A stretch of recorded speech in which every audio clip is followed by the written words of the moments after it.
Beleno khatung khazani bisinte gereng gereng thayo tini brirokni borom manmani sal palaijagi tongo obahaino khwai town hall nogo bo palaijagi tongmani kokuma piaba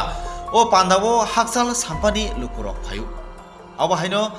haksal sampani phaithani belaino jungjalo klaima nukjakha aborok wngkha o buri borom rijakmani salno palaithani tujunlai mungsa khel khlaiyani bagai o buri borom rimani sal palaina bagai phainairok tei mungsa jai khlaijak dia hinike satai klaio tabuk teima nungya samung masaya kaham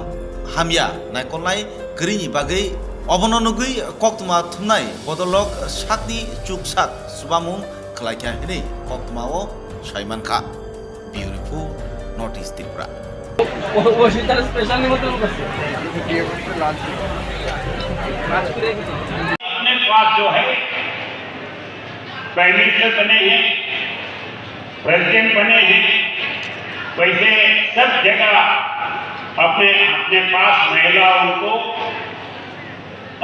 वो equality दिए हैं। वो एक ही नहीं, अभी आगे और जाने के लिए रिजर्वेशन आए हैं। नीचे से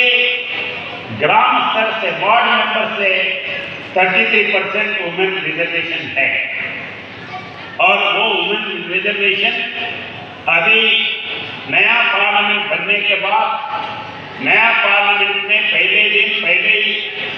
रिजर्वेशन जो है ये वुमेन रिजर्वेशन एमएलए एमपी में आने के लिए पास हुआ है।